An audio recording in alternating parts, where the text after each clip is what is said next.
वंदनीय संत समाज, धर्म प्रेमी बंधु, श्रद्धा मूर्ति माँ बहन,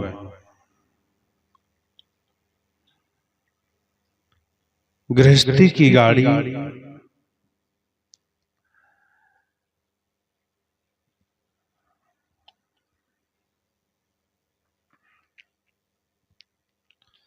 पूजनीय संत समाज, धर्म प्रेमी बंधु, श्रद्धा मूर्ति माँ बहनों, आदमी गृहस्थ में रहे या विरक्त में रहे, कहीं पर भी रहे उसे सावधानी की जरूरत पड़ती है। अगर जो व्यक्ति सावधान नहीं रहेगा तो जगह जगह दुख मिलेगा। आप जाते हैं, रेलवे यार्ड पे लिखा रहता है कि सावधानी हटी दुर्घटना घटी। सदगुरु कबीर साहब भी इसी पे कहते हैं, फहम आगे फहम पाछे, फहम दाहिने ढेर, फहम पर जो फहम करे फहम सुबह मेरी। साहब कहते हैं कि फहम नाम सावधानी, सावधानी पे सावधानी, पूर्ण सचेत और सचेत मन दुखी नहीं होता। कहीं पर भी रहे, दुख में भी सुख निकालने की कला व्यक्ति के अंदर जब आ जाती है तो मन में प्रसन्नता आ जाती है, और प्रसन्न मन बहुत कम लोगों का होता है। अधिकतम लोग अपने दुख से कम परेशान होते हैं, दूसरों के सुख से परेशान होते हैं। दूसरों की गाड़ी से, दूसरों की बाड़ी से, दूसरों की लाड़ी से, कुल मिलाकर के दूसरे की वस्तु और दूसरे के व्यक्ति परिवार में रह करके बहुत अच्छा लगता। संतों में भी यही हो, अगर हो जाए तो संत कहां सुखी रहेंगे। उसका आश्रम अच्छा है, बहुत अच्छा प्रवचन कर लेता, बहुत अच्छा बोल लेता, बहुत अच्छी साधना कर लेता। ये एक दूसरे से ईर्ष्या करिए, और ऐसी ईर्ष्या करने वाला व्यक्ति प्रसन्नचित्त कैसे रहेगा।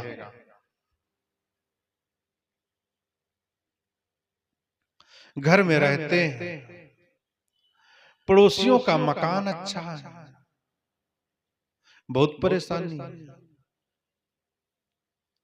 पड़ोसी के बालक अच्छे हैं, उसकी पत्नी अच्छी है, उसकी पत्नी की बाड़ी अच्छी है, उसकी साड़ी अच्छी है, उसकी लाड़ी अच्छी है, इत्यादि इत्यादि बहुत सारे ऐसे प्रश्न मन में आ जाते हैं। अपने पास में जो है, जो आपको प्राप्त है, उसको पर्याप्त न समझ करके दूसरों का धन और वैभव, दूसरे के परिवार के सदस्य,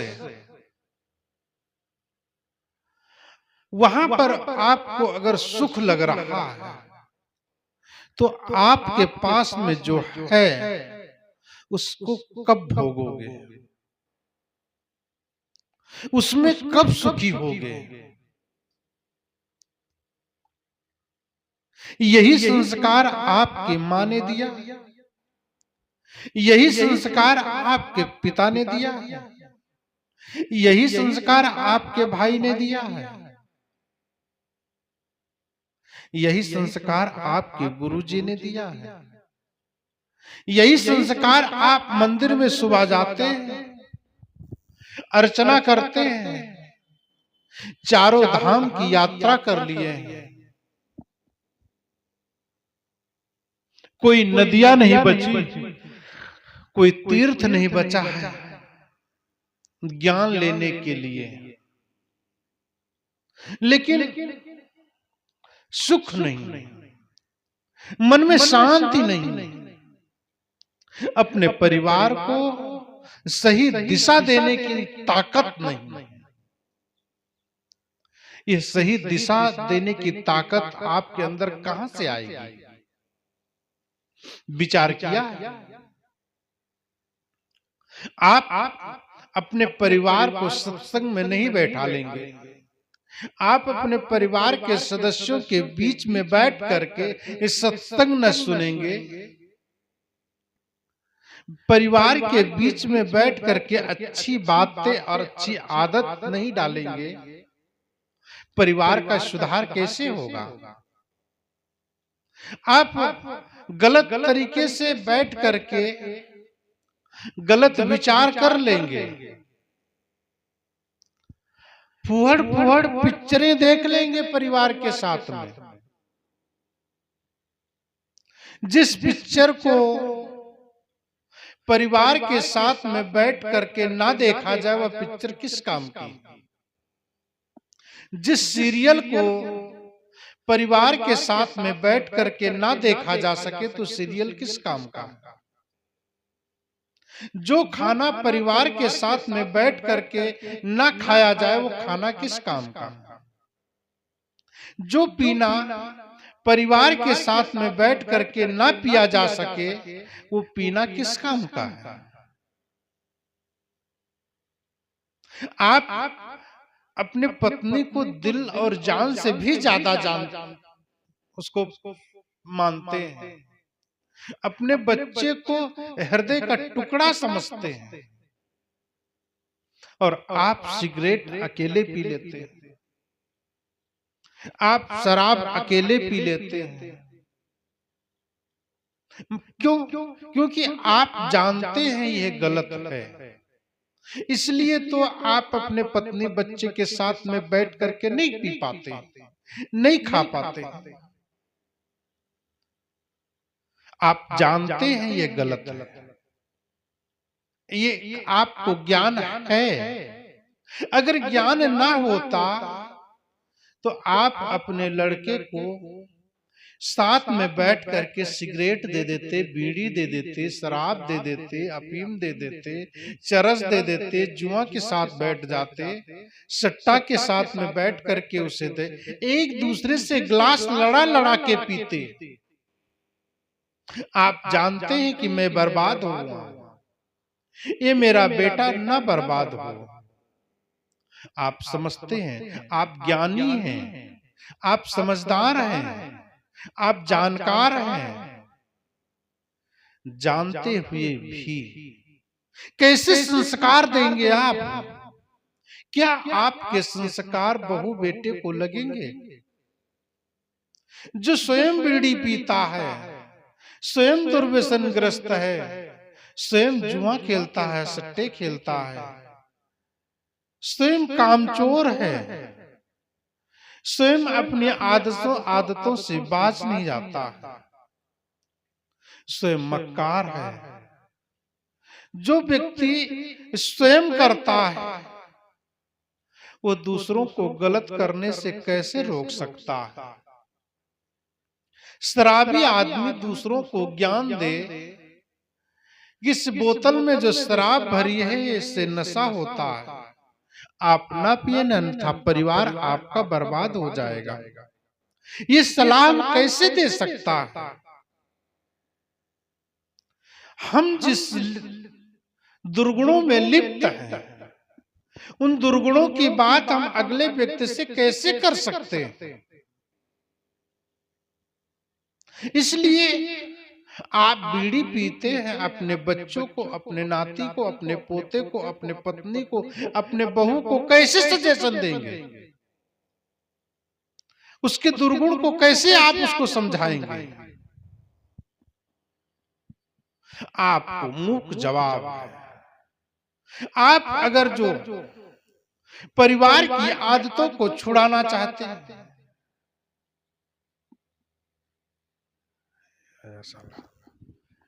परिवार के सदस्यों को छुड़ाना चाहते हैं,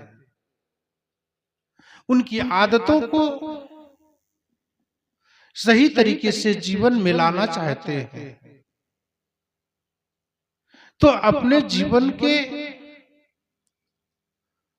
गंदी आदतों को छोड़ करके अच्छी आदतों को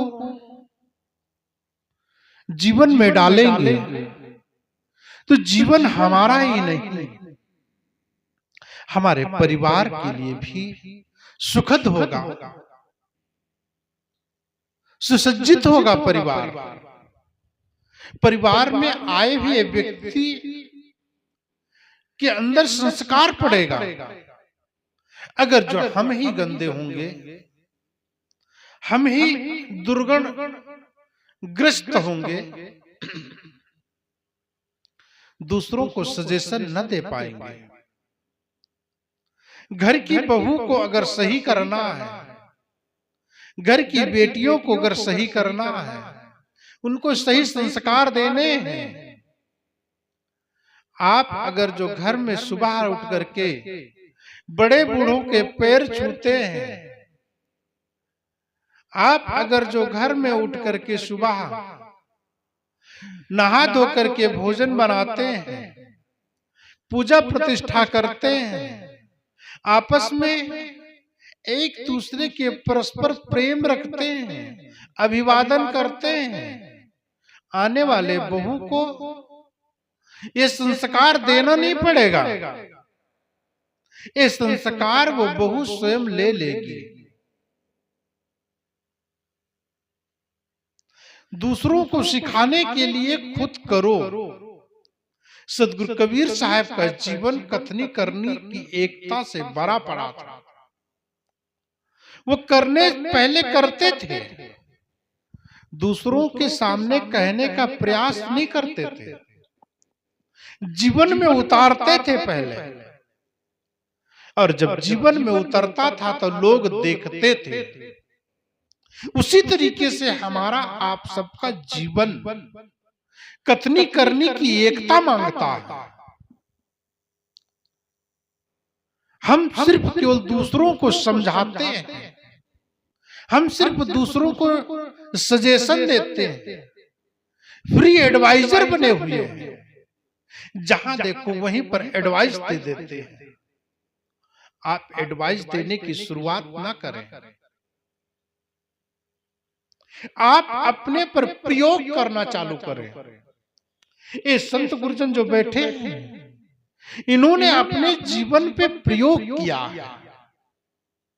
इसलिए संत गुरुजन जो भी हमें बातें बता देते हैं वे मुझे बहुत अच्छी लगती है। मैं भी उन बातों को अपने जीवन में उतारने का प्रयास करना चालू करता हूं। गुरु वही है जो स्वयं में अपने आप में परिपूर्ण हो, गरिष्ठ हो, उसकी बात में कोई दम हो। बात में दम कब होगी? जब आपके संस्कार सही होंगे। परिवार के मुखिया में बात में दम कब होगी? जब उसके जीवन में संस्कारों से परिपूर्ण बोरी भरी होगी। परिवार को चलाने की क्षमता होनी चाहिए। इसलिए बहु बेटियों को, बेटों को संस्कार सही दे, और उन्हें संस्कार देने के लिए,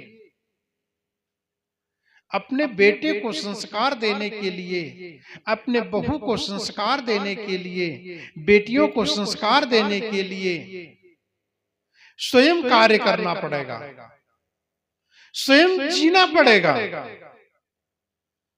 स्वयं वह कार्य करना पड़ेगा जो हम दूसरों को बताना चाहते हैं।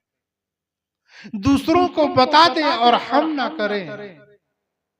हाँ, शायद हो सकता है अगला व्यक्ति विवेकी हो, अगला व्यक्ति समझदार हो, वह अपने जीवन पर लागू कर ले और उससे उसको लाभ हो जाए, और आप शराबी ही रह सकते, आप दुर्व्यसन ग्रस्त रहते हैं, आप दुर्गुणों से पूरा जीवन भरा हुआ, लेकिन जिसे आपने सलाह दिया, जिसे आपने सजेशन दिया, जिसे आपने डायरेक्शन दिया, वह व्यक्ति सुधर जाए,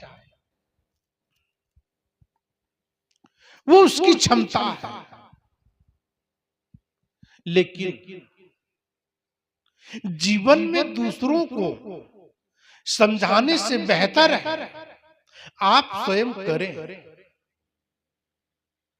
दूसरों के समझाने से बेहतर है आप करके दिखाएं। इसलिए संत गुरुजनों की और विद्वान की और अच्छे प्रवक्ता की, अच्छे त्यागी महात्माओं की, संतों की पूजा होती है। उनकी वाणी लाखों लाखों वर्षों तक जीवित रहती है। उनके आचरण, उनके चरण इसलिए पूज्य होते हैं क्योंकि वे उनके आचरण युक्त है उनका जीवन, और जिस व्यक्ति का आचरण युक्त होता है उसके चरण पूज्य होते हैं। आचरण वाला व्यक्ति अगर किसी के घर में पहुंचता तो वह घर महान हो जाता है। संत कहते हैं कि जहां संत की टोली पहुंच जाती है चलता फिरता तीर्थ है। संतों का जीवन चलता फिरता तीर्थ है। जहां पर पहुंचते हैं वहीं पर सत्संग हुआ करता है। जहां पर पहुंच जाते हैं वहीं पर देवी देवताओं का निवास हुआ करता है। जहां पर पहुंच जाते हैं वहां पर खुशी नहलाती लगती है, क्योंकि उनका जीवन खुशियों से परिपूर्ण है।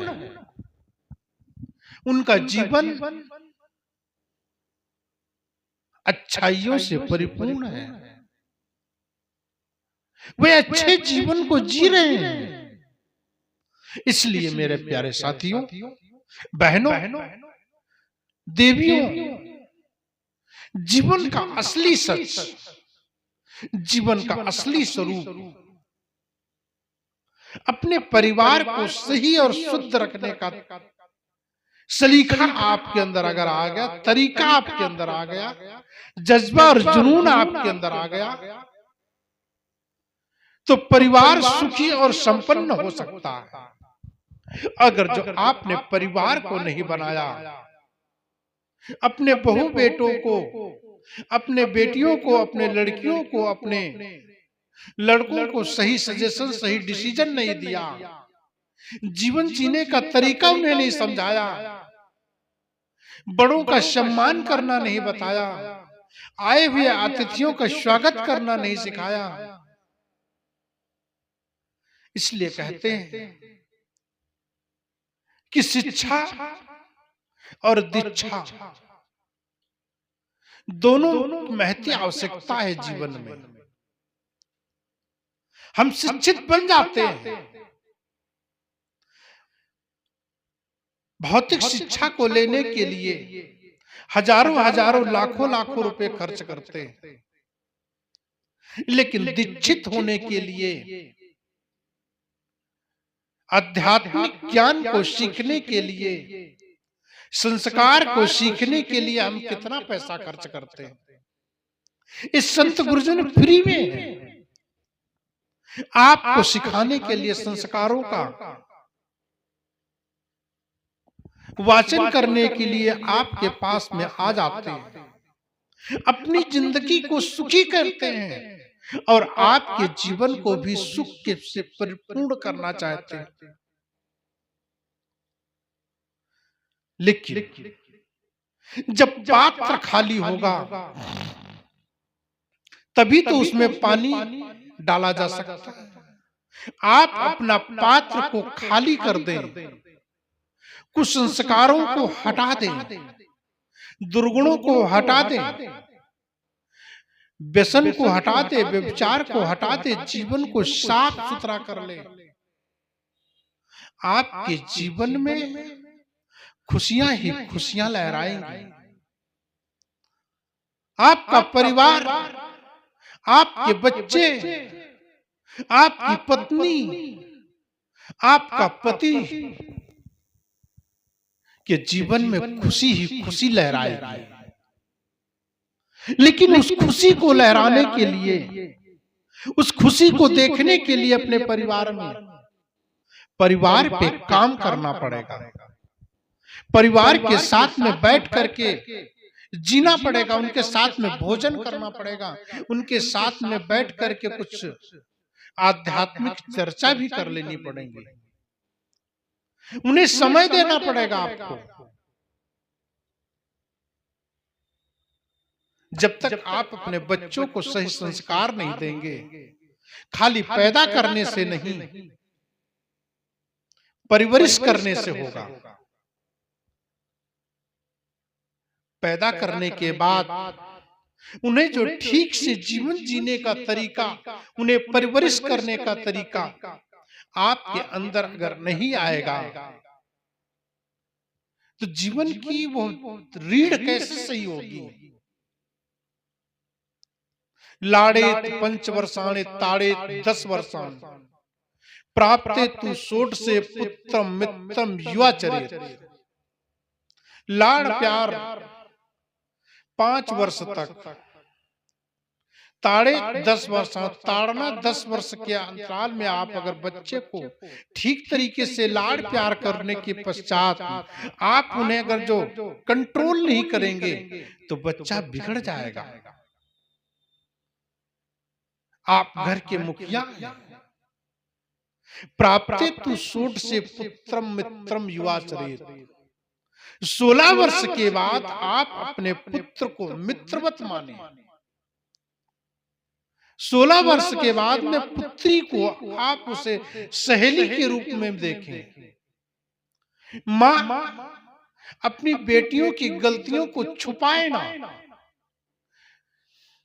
अगर जो बेटी की गलती को छुपा लेती है मां, उस गलतियों पर नजर नहीं रखती है, तो बेटी गलत संस्कार से संस्कृत उसकी खराब हो जाती है। और वही बेटियां, वही मेरी बहनें,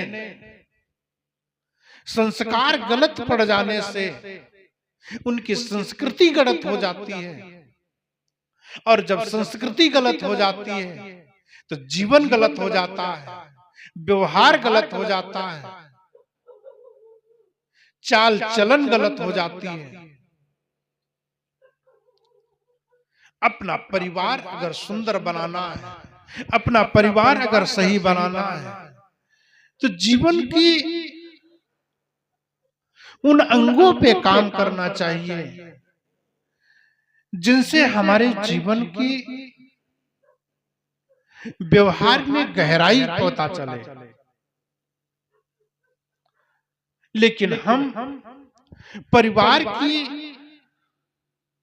सच्चाई को अनदेखी कर देते हैं, परिवार की बहुत सारी चीजों को अनदेखी कर देते हैं और उन्हें हम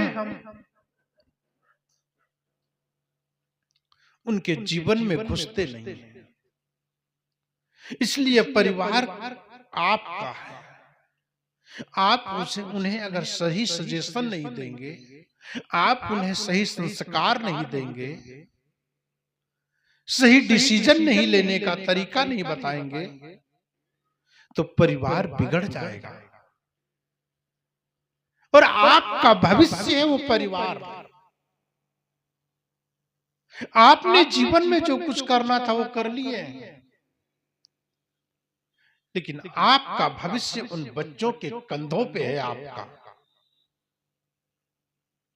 आपने जो कुछ भी किया पुराना सब कुछ खो दीजिए। वर्तमान में बच्चा क्या कर रहा है, वर्तमान में आपका परिवार क्या करना चाहता है, वर्तमान में आपका बेटा क्या करना चाहता है, पत्नी क्या करना चाहती है, उस पे देखिए और उस पे काम करिए। जिस दिन यह बात अगर जो जीवन में उनके जीवन से जुड़ जाएगी, आपके जीवन से, जीवन का वह असली धन, जीवन का वह असली स्वरूप आपके सामने खड़ा हो जाएगा। इसलिए परिवार के साथ में बैठ करके सुबह का भोजन ना कर सके तो कम से कम प्रतिदिन शाम को परिवार के साथ में बैठ करके भोजन करें। सुबह से लेकर के शाम तक जो कुछ भी किया गया उसका सही तरीका उनसे पूछें, बच्चों से पूछें, अपनी बात को पत्नी के साथ शेयर करें, पत्नी पति के साथ शेयर करे, आपस में मधुर व्यवहार रखें। और जब तक आपस में मधुरता नहीं होगी, आपस में एक दूसरे के प्रति सही डिसीजन नहीं होगा, सही सलाह लेने की कला नहीं होगी आपके अंदर में, सही डिसीजन लेने का समय नहीं आप निर्धारित करेंगे, तो जीवन का वह अंग खो देंगे जिस अंग के कारण आपका विकास रुका था, जिस अंग के कारण आपका विकास दिन दुना रात चौगुना बढ़ने की कगार पे था। पता नहीं कौन सा फूल आपके गले में लटक सकता। इसलिए आप परिवार के माली हैं, सही से उसे पानी दें, सही से सिंचाई करें, संस्कारों को सही तरीके से उनके अंदर जन्म दें, और सही जन्म देंगे, सही संस्कार देंगे तो आपका ही बच्चा देश का नायक बनेगा, आपका ही बच्चा कल भगवान भी बन सकता है। पता नहीं किसकी कोख में, किसकी गोद में भगवान खेल रहा है, डिप्टी कलेक्टर खेल रहा है, डीएम एसडीएम खेल रहा है, मंत्री प्रधानमंत्री सांसद विधायक खेल रहा है। अगर जो आपने उसे सही संस्कार नहीं दिए तो वह डीएम एसडीएम प्रधानमंत्री मंत्री बनने के बाद गलत तरीके से डिसीजन लेगा, उसके संस्कार सही नहीं होंगे।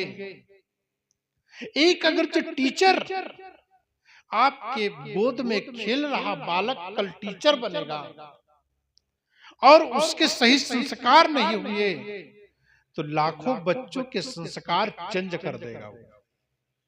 लाखों बच्चों के संस्कार में वो गलत तरीके से संस्कृति डाल देगा, गलत तरीके से संस्कार डाल देगा, और गलत तरीके से संस्कार डाल देगा, उनकी संस्कृति चेंज कर देगा, उनके मन की विकृति चेंज कर देगा, तो उसका जीवन कैसा होगा सोच के देखिए।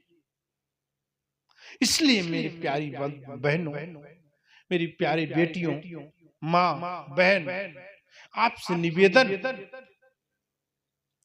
कि आप अपने आंचल का दूध पिला करके मुझे जीवित किया है, मुझे संस्कृति दिया है, मुझे संस्कार दिया है, इसी तरीके से उन बच्चों को भी संस्कृति से संस्कारित करें, उन्हें भी जीवन जीने की राह बताएं ताकि वो गलत तरीके से जीवन ना जिए, ताकि वो गलत तरीके से जीवन यापन ना करें, वे ऐसा जीवन जिए जो दूसरों के लिए जीने की राह तैयार हो जाए, जीने का तरीका दूसरों को बताने लगे। इसलिए मेरी प्यारी बहनों, मेरे प्यारे भाइयों, आप परिवार की मुखिया हैं, आप परिवार की मां हैं, आपके गोदी में पला हुआ बालक दुनिया का सिरमौर बन सकता है। गलत संस्कार ना दें। मेरे भाई, आपसे निवेदन है कि आप अपने जीवन में कुछ ऐसा ना करें जिससे उनके जीवन में आपके जीवन का प्रभाव पड़े। आप ऐसा ना कुछ करें जिससे आपका बच्चा कहीं समाज में बैठ करके वह कलंकित हो, क्योंकि आपके जीवन से आपके बच्चे की आकलन होता है। उसका बाप जब ऐसा था तो बेटा कैसा होगा। सांचा ठीक नहीं है तो ईंट कैसे अच्छी निकलेगी। इसलिए सांचा को सही करो। जहां से बीज आया है, बीज अगर अच्छा होगा, खेत अच्छा होगा, पानी सही मिला होगा, खाद सही पड़ी होगी, खाद रूपी संस्कार और एनर्जी रूपी उसके अंदर में पानी और बीज और उसके बीज से निकला हुआ पौधा कितना सुंदर लहरा लहलाएगा। आपका बच्चा भी कितना सुंदर समाज का नायक बनेगा। अपने परिवार को तो कम से कम चलाएगा। जहां पर बैठेगा, जहां पर खड़ा होगा, अमुक का लड़का है, आपके पिता होने का गर्व होगा उसको।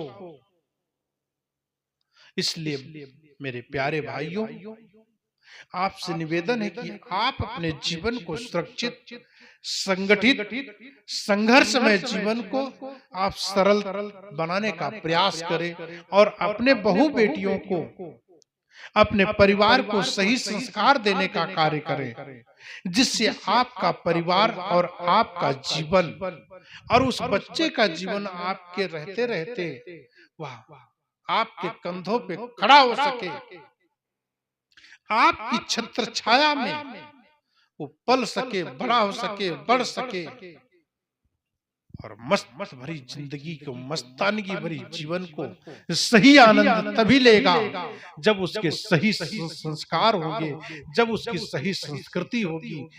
वह खुश शांत जीवन जिएगा।